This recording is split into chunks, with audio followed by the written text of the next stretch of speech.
Hello again. I'm back. It's been a while, hasn't it? It's been a couple of months since the last time I've been to the theater. And well, I'm gonna open up 2024 with Madam Web. Yep. That's the first movie I'm gonna watch in 2024 and upload the review to my channel. Wish I could say I'm excited. I've already heard from people who've seen the movie that they were massively disappointed and they didn't really go in there with any expectations at all. So, you know, I liked the two Venom movies. The Morbius movie, if you remember my review, I liked it only because Matt Smith was the main villain. I think I've said this multiple times and I'll say it again. It was Matt Smith's movie. And oh yeah, Morbius was there, I guess.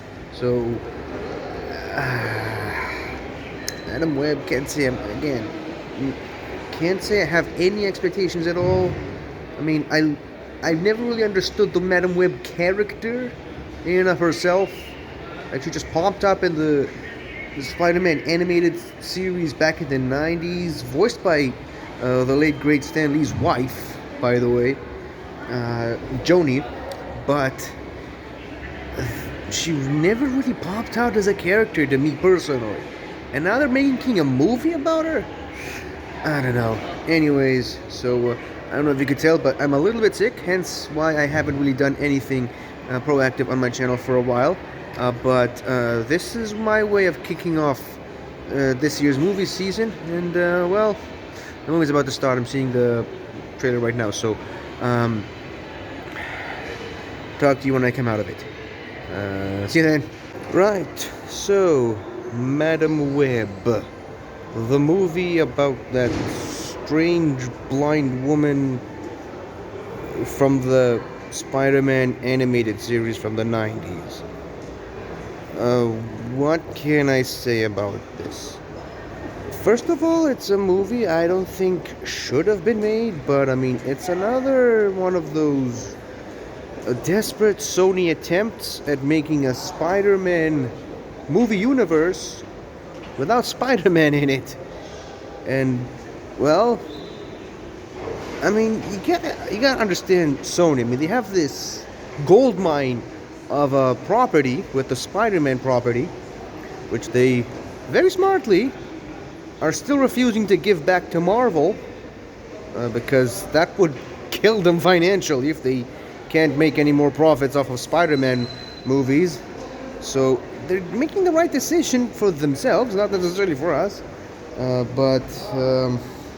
Yeah, so it's been a while since I caught up on the deal, but the way I understand it is that Sony and Marvel can continue to have Spider-Man in the MCU. Sony, I believe, gets all the profits from Spider-Man MCU movies, or at least the majority of the profits. And in return, Marvel has has creative control over the story. But Sony is allowed to make other Spider-Man movies without the Tom Holland character in them. And credit where it's due, Across the Spider-Verse was amazing. And I can't wait for the second part, Beyond the Spider-Verse, well, technically the third part.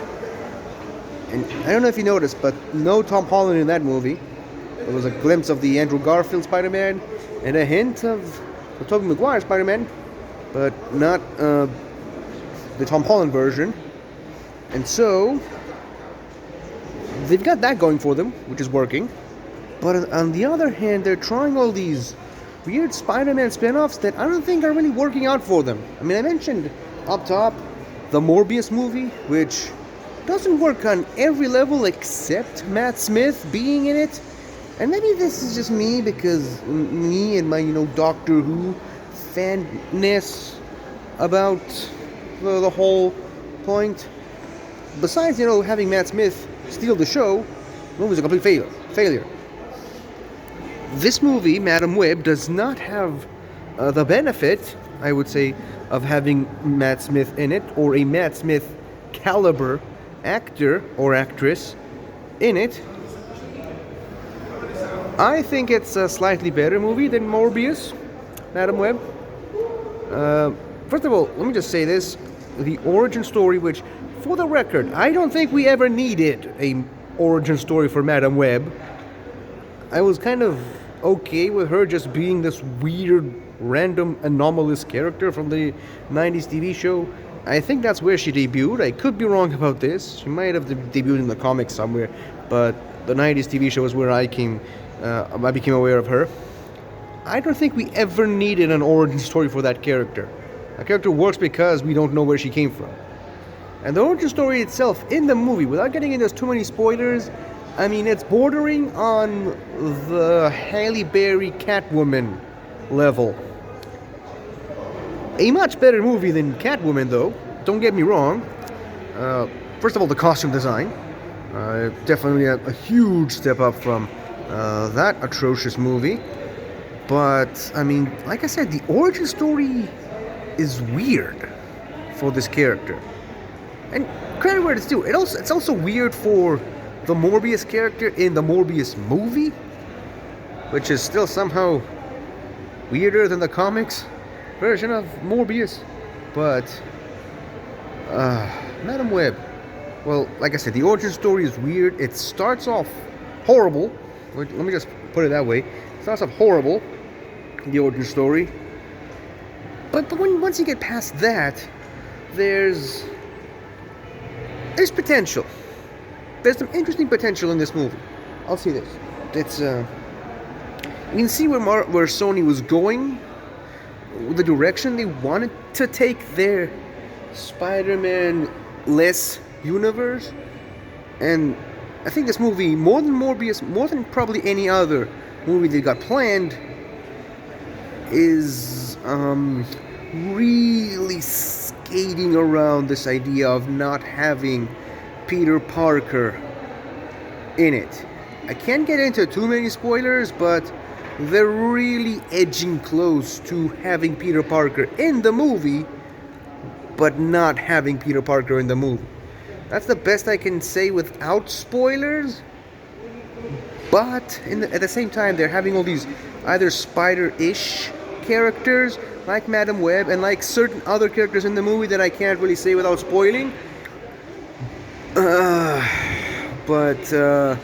Yeah, I can see the value of having a character like Madam Web to kind of keep this, whatever this universe is going to be, together. And well, I mean, since Spider-Man No Way Home, the whole Spider-Man multiverse is a bit fractured, especially on the movie side. And we kind of saw that also in Across the Spider-Verse. So there's some weird stuff happening with the Spider-Man movies. We even saw glimpses of that in Venom, I believe.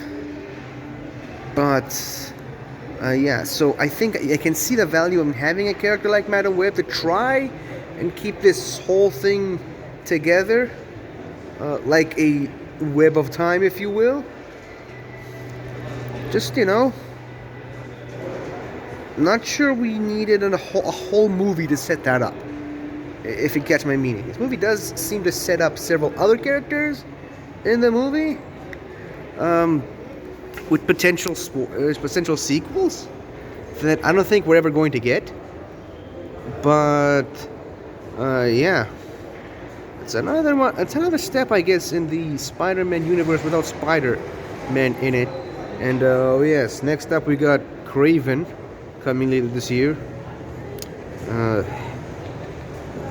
Guess we'll have to wait till that movie comes out. But yeah, so this movie does set up Madam Web along with several other characters that I don't know if we will get to see again. I mean, I admire their confidence in setting all this stuff up, but to me it just feels like another case of putting the cart before the horse. Again, they really want this universe to work, but hey, I mean, if they can keep putting out movies and hopefully they make back their budget, then all's well and ends well, I suppose. The villain of this movie was just horrible. I'll say that. The villain plot didn't work. Cool costume, though. Very cool costume. Shame we hardly get to see it. And even when we do get to see it, it's usually in incredibly dark scenes that we hardly get to see the costume at all. Hey, maybe if we do get to see it in proper lighting, the costume looks horrible, but I guess it's smart that they're keeping it very dimly lit so that we can't see the full costume. I don't know, but the villain plot is weird and inconsistent. There's a lot of plot holes in just the villain plot alone, to say nothing about the whole movie. Character motivation for the main character,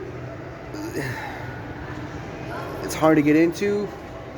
There's some other characters in it that's, I think they're more relatable than the actual main character of Madam Web.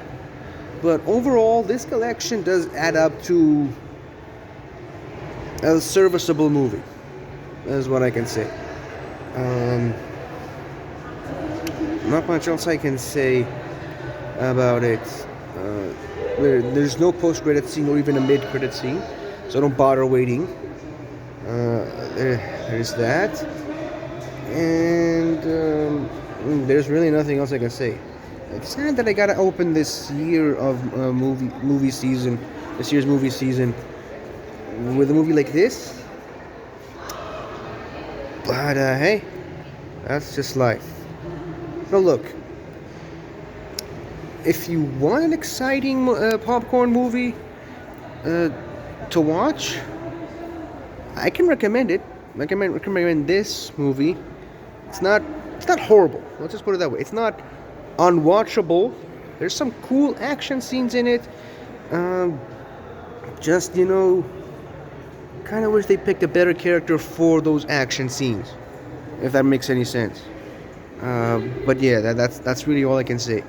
A lot of potential, just completely unnecessary character to base this movie on. So that's my review. Let me know if you like it in the comments below. And yeah, 2024 movie season starts with Madam Web. Never thought I'd say that, but hey, thank you for watching if you have, and see you in the next one. Goodbye.